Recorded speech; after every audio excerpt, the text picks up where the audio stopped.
Bismillahi, bismillah ya, harus dibimbing. Setelah Fatihah doa, doa yang tercantum di situ kalamun qadimun, karena yang digunakan kebanyakan di yang doa itu yang berukuran adalah itu. Tapi tidak harus itu, boleh ditambah, boleh diganti. Nah, yang lebih mustajab nggak apa-apa ya, nanti terserah Bapak Ibu. Kemudian membaca praga. Jadi praga ini tujuannya adalah untuk mempercepat anak bisa, karena praga ini adalah ringkasan daripada juz itu. Jadi kalau bisa membaca praga, insya Allah sudah akan bisa membaca kitab yang dipelajari itu. Maka guru harus membimbing dulu. Membaca praga ini dituntun atau diajari oleh guru dulu. Utamanya adalah pokok-pokok huruf, pokok-pokok pelajaran ya. Huruf yang ada di yang bawahnya ada garis bawah, ini berarti pokok-pokok pelajaran. Dan ini dicontohkan oleh guru, dan membacanya harus yang keras, pendek-pendek dan benar pastinya ya. Jadi bacanya keras, jangan seperti belum sarapan ya. Rosok-rosok harus abata, abata itu namanya pendek dan keras ya. Jangan sampai aba, itu namanya memanjang ya. Ini pokok ini ya. Jadi kadang-kadang gurunya membacanya panjang ya, tapi tidak terasa kadang-kadang. Jadi ini untuk fondasi ya, itu harus yang benar. Maka yang mengajarkan juz 1, juz pemula ini harusnya guru yang betul-betul fasih, betul-betul benar ya. Kadang-kadang yang disuruh ngajar juz 1, juz pemula ini guru baru ya. Kamu yang baru ini yang ngajar yang mudah saja ya, itu juz 1 atau pemula, kelihatannya mudah, tapi yang penting makhrajnya harus benar ya. Jangan sampai ada guru yang makhrajnya masih belum benar disuruh ngajar ya, nanti muridnya ya mengikuti gurunya, kalau salah ya salah. Nggak bisa baca roh suruh ngajar ya. Nanti roh jadinya apa itu? Lo. Kalau muridnya membaca gitu, kamu salah. Tapi bagaimana guru? Lo, nggak bisa kan gurunya. Ya, ini ada cerita, guru nggak bisa baca roh, berpidato begini. Carilah ilmu, mulai ayunan sampai masuk liang kubul. Karena nggak bisa baca roh, berbahaya itu. Kalau dipahami apa adanya, ya itu kan apa? Jadi berarti belajar sampai kawin, ya, sampai masuk yang kubur itu kan namanya sampai rapi. Maka kalau di Kudus sebutnya belajar itu tidak boleh biren setelah Nabi layanan, tidak boleh, harus sampai mati. Ini gara-gara apa? Tidak bisa baca roh. Ya, ini terjadi memang. Ya. Jadi artinya yang juz 1, juz pemula ini betul-betul yang sudah fasih. Jadi nanti memberi contoh itu bisa benar. Jadi tadi abata boleh pelan, agak pelan, dan boleh agak cepat. Yang nggak boleh terlalu cepat. Abata atau pelan-pelan. Bata ada jedanya, nggak boleh. Jadi harus ada boleh ada jedanya. Ini supaya menjadi kebiasaan. Jadi kalau ada jedanya nanti anaknya terbiasa begitu ya nggak bisa cepat. Harus bata mama pelan ya paling begitu. Ya. Jadi yang pokok ini harus dijelaskan, harus dibimbing oleh guru. Ini namanya ini ini ta. Jadi ini tidak usah diterangkan dengan menggambarkan alif yang seperti tiang listrik, nggak usah begitu. Pokoknya ini namanya A ya. Jadi anak melihat, oh kalau bentuknya begitu adalah A. Ini B, nggak usah diberi bayangan seperti perahu yang bawahnya ada telur satu, nggak usah ya. Pokoknya ini B, bacaannya apa? B. Dibolak-balik, kalau sudah paham nanti yang bawahnya diteruskan sendiri kalau sudah bisa. Kalau hari-hari pertama dalam 1 minggu kan saya kira belum bisa, maka boleh dituntut dulu. Tapi yang penting jangan berurutan ya. Karena apa? Memori anak ini sangat kuat. Apa yang sering didengar, apa yang sering dilihat, yang sering dibaca, maka akan hafal, cepat hafal ya. Jadi kalau sering mendengarkan nyanyian, ya nyanyian itu akan dihafalkan. Sering dengar selawatan akan dihafal.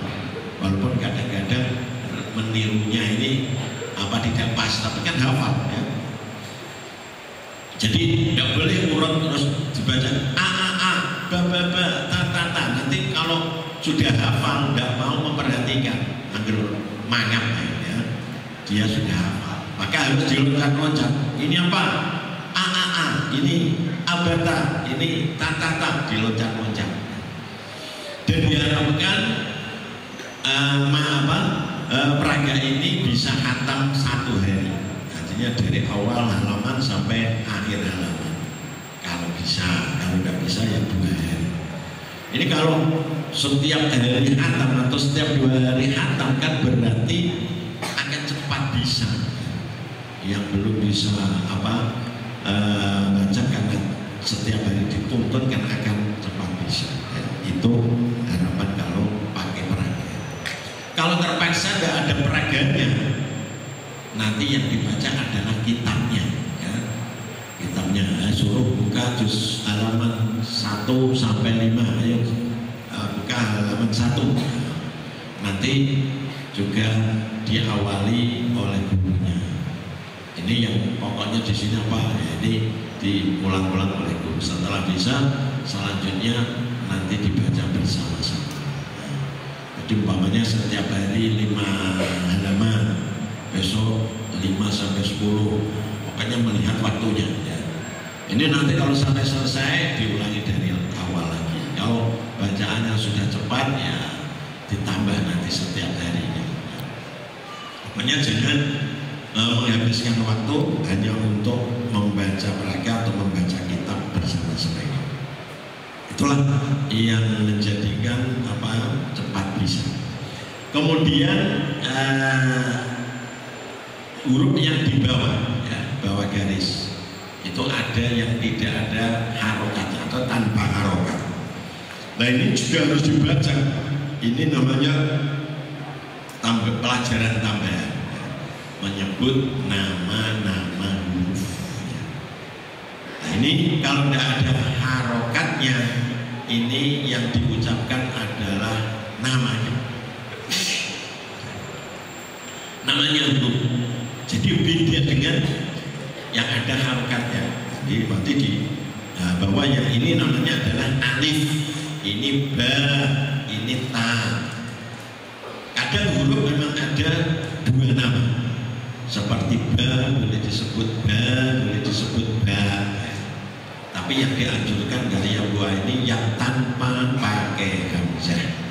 Jadi sebutannya alif ba ta, yang agak panjang ya, karena menyebutkan nama bukan menyebutkan yang berharokat. Karena ini 3 ada jedanya ya, bacanya jangan delonjor ya, tapi berhenti sebentar. Alif ba ta alif ba alif ta ya, supaya didengarkan juga enak, dan itu ada jedanya, itu ada gunanya ya. Untuk apa kita harus yang memakai yang tidak ada hamzahnya ya, karena itu yang lebih ringkas ya, lebih cekak ya, lebih pendek. Di samping itu untuk antisipasi kalau baca awal surat Fawatihus Suwar yang berupa huruf yang tidak ada harokatnya.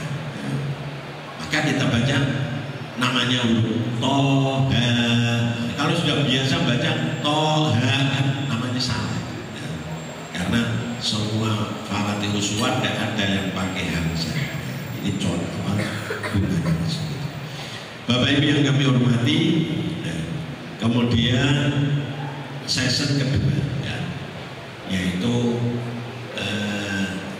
waktunya yang paling banyak karena ini adalah untuk musyawarah. Musyawarah ini artinya ngaji, ya, langsung musyawarah ini. Cara Jawa ini aju lambi, ya, karena ini harus berhadapan, ya, harus di muka kepada gurunya. Nah, semua santri harus maju semua, jangan sampai ada yang tidak maju. Nah, karena waktunya ini sangat terbatas, maka harus mengatur waktu, ya. Jangan sampai menghabiskan waktu sehingga ada yang tidak membaca. Kemudian caranya, ya, caranya ngatur. Bisa juga gurunya yang mendatangi santrinya, didekati gambarnya. Ayo si A, kamu membaca, ya, langsung dibaca, ya. Tidak usah ke depan, ya. Kamu B dan seterusnya. Tapi boleh juga anak disuruh ke depan, latihan keberanian, ya. Nah, tapi caranya ini yang penting. Panggil yang pertama 2 anak, ya.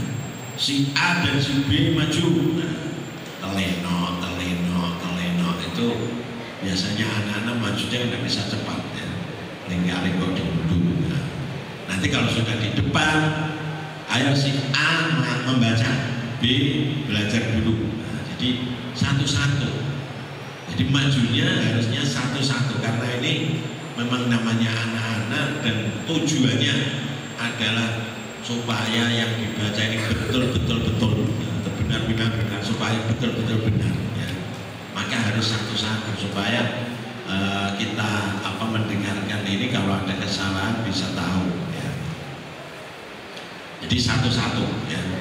Nanti kalau sudah si A sudah selesai, B ganti yang membaca. Ketika B membaca, kita memanggil C, ya. Jadi C kita panggil dia ke depan ini tidak makan waktu karena sambil kita mendengarkan B membaca. Nanti begitu juga B selesai, C membaca, kita panggil D dan begitu seterusnya. Ini cara memanggil kalau maju, ya. Kalau udah begitu A baca, kemudian baru manggil lagi, ya habis waktunya. Ketika anak membaca, guru harus mendengarkan dan memperhatikan betul-betul, ya. Jangan sampai nyimaknya sambil bawa HP mendengarkan nyanyian yang ada di HP, jangan sampai, ya. Kemudian yang perlu diperhatikan, kecuali didengarkan juga dilihat bibirnya, dilihat lesannya, supaya apa? Supaya benar, betul-betul benar, ya. Karena kadang-kadang ada yang suaranya sama tapi ternyata bibirnya salah, ya. Seperti membaca ta, ya. Ini kan seringnya orang membaca ta ini lidahnya keluar, ta, lidahnya kelihatan. Itu salah besar, ya. Kalau tidak dilihat, ya akan begitu terus. Maka harus dilihat, dan caranya membaca ta itu ujung lidah nempel pada pangkal gigi atas. Artinya di gigi bagian atas, ya.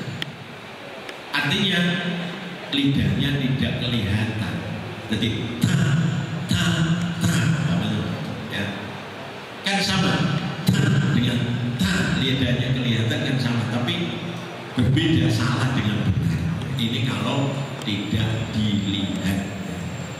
Kadang-kadang saja anak-anak baca lam itu lidahnya keluar, ya.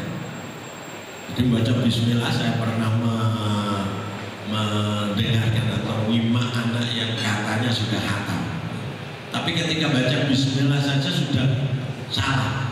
Bismillah, lidahnya keluar ya. Karena apa? Gara-gara tidak dilihat.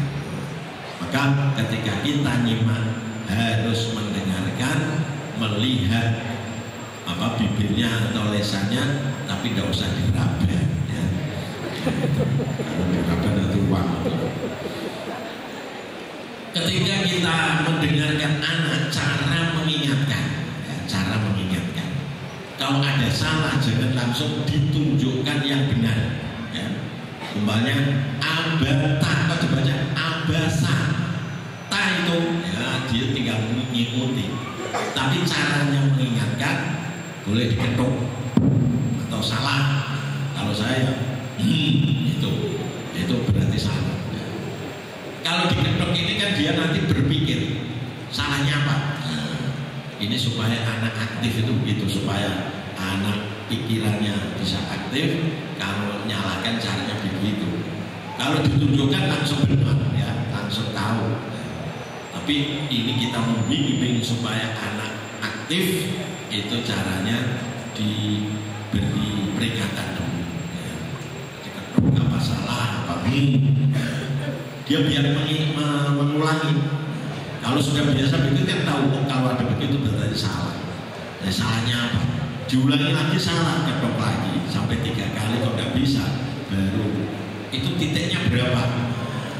Oh 2. Nah, 2 berarti apa? Tahu sendiri. Kalau anaknya cerdas mestinya begitu. Kemudian kalau sesudah membaca dan bacaannya lancar dan benar, bisa kita naikkan. Mestinya kalau ada salahnya, walaupun ada satu, tapi ya kalau ada salah satu mestinya tidak dinaikkan, biar perhatian ya. Dan ini harus dipahami oleh anak-anak dan orang tuanya. Artinya kalau membacanya ada kesalahan tidak dinaikkan. Jadi nanti orang tuanya tahu, oh anak saya kok tidak naik. Oh berarti ada salahnya.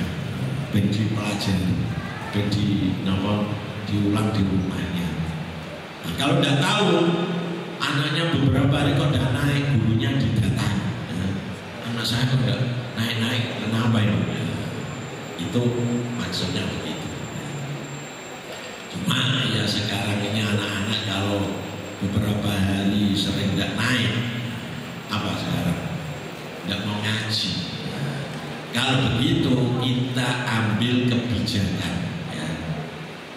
Jadi ambil kebijakan ini yang mestinya tidak, tapi karena begitu kita ambil kebijakannya, kita naikkan. Kalau sudah beberapa hari tidak naik, kalau kira tidak dinaikkan lagi akan tidak ngaji, kita naikkan. Tapi yang penting yang belum bisa ini apa supaya dicatat atau diberi tanda supaya jadi besok kalau maju lagi huruf yang belum bisa ini tetap harus diulang. Jadi baca yang terusnya juga yang tidak bisa ini diulang lagi biar latihan ya. Itu caranya kebijakan kita. Nah anak kalau sudah lancar, benar semuanya lancar, boleh dinaikkan beberapa halaman.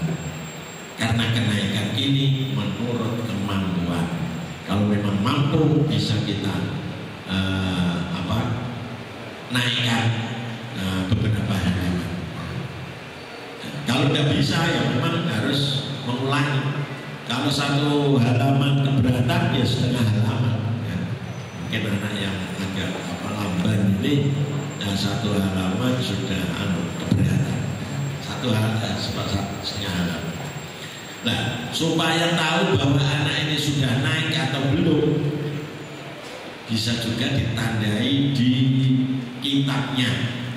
Di halaman atas ada nomor halaman itu. Kalau sudah naik, sudah bisa diberi tulisan B, berarti benar. Atau short, kalau bahasa Arabnya short itu sahih, berarti halaman itu dia sudah bisa benar. Atau diberi contreng, ya, dicutik itu berarti sudah benar. Kalau masih salah, ya S itu berarti besok harus diulangi lagi. Atau khotok ya, bahasa Arabnya, atau di titik atau diseret berarti belum benar, jadi ulang lagi. Nanti kalau sudah benar di shot lagi.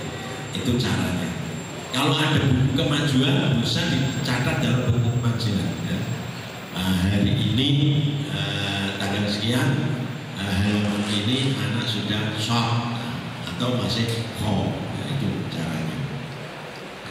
Setelah musafahah maju semua, waktunya yang ketiga atau season ketiga adalah untuk materi tambahan.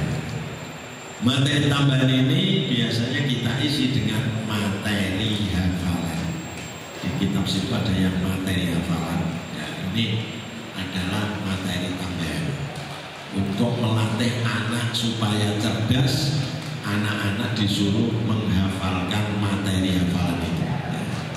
Materi hafalan ini berisi surat-surat pendek ya, dari An-Nas sampai Ad-Duha, kemudian bacaan-bacaan sholat ya, termasuk niat sholat, kemudian doa harian mulai bangun tidur sampai tidur lagi.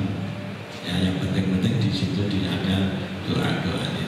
Kemudian makalah atau hadis ya, hadis atau juga qaulul ulama yang merangsang atau menyemangatkan anak belajar. Ya. Nah ini dihafalkan. Anak bisa hafal itu kalau banyak mengulang dan sering diulang. Ini kaidahnya. Dihafal itu harus banyak mengulang dan sering diulang. Jadi kalau ada kalimat yang diulang-ulang terus pasti akan hafal. Ya kalau anak nanti dibimbing, namanya ngaji Fatihah, yang pertama kan Fatihah. A'udzu billahi minasyaitonir rajim. Yang baca dulu. Ayo diulangi sampai 5 kali atau 10 kali. Kalau supaya tidak bosan, ayo yang bagian kanan 5 kali lagi. Setelah itu ayam kiri yang sudah 15 kali. Anak ini akan insya Allah sudah hafal atau setengah hafal ya. Nah, nanti coba siapa yang sudah hafal tunjuk jari. Kalau bisa bagus kamu. Ini menyemangatkan anak ya. Nanti kalau sudah tambah lagi. Bismillahirrahmanirrahim. Ayo ulangi berapa kali ya.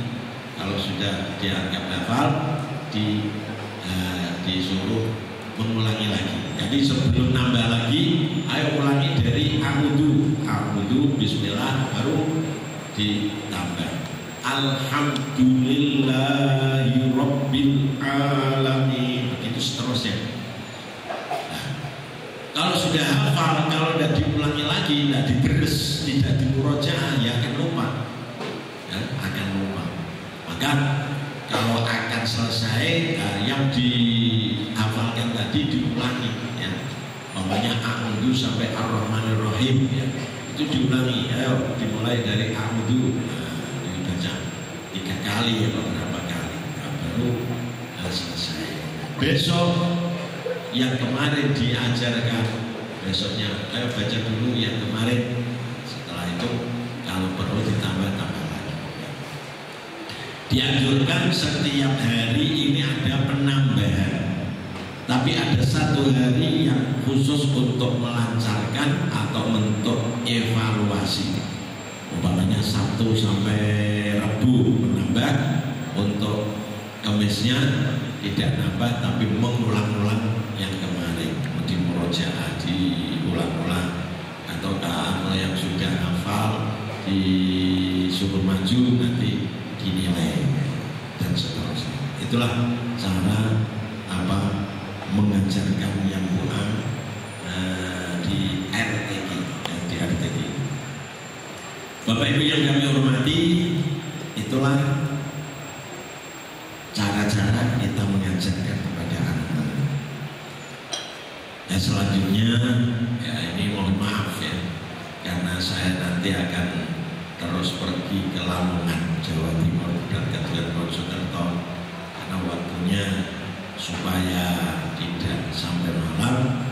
Nanti ini biasanya kan yang saya ajarkan itu setelah Muqaddimah ini adalah bagian akhir juz 5 sampai juz 7. Nah, biasanya yang akhir nanti saya, tapi karena ada acara begini untuk juz 5 sampai juz 7 akan kami terangkan sekarang ya.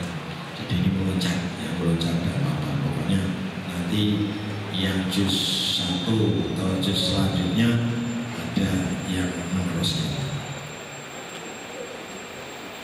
Kita lanjut juz 5 ya.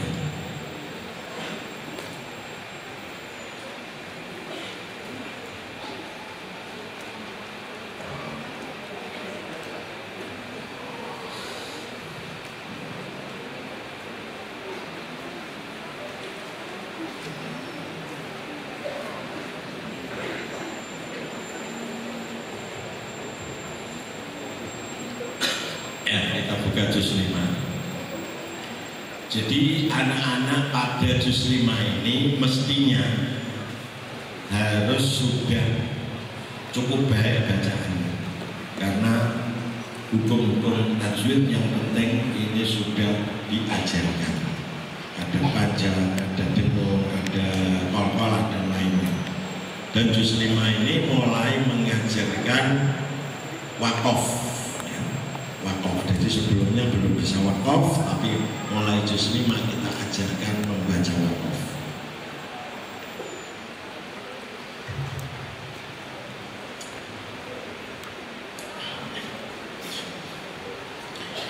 Jadi nanti juz 5 ini anak-anak karena sudah banyak yang bisa, kita ajarkan cara membaca langsung Al-Quran. Jadi anak-anak nanti disuruh membawa Al-Quran dan kita ajarkan membaca mulai dari juz Amma, dimulai dari Qul a'udzu birabbin nas yang pendek-pendek, kemudian ke atas sampai Amma yatasa'alun. Juz 5 ya. Jadi anak nanti supaya latihan membaca langsung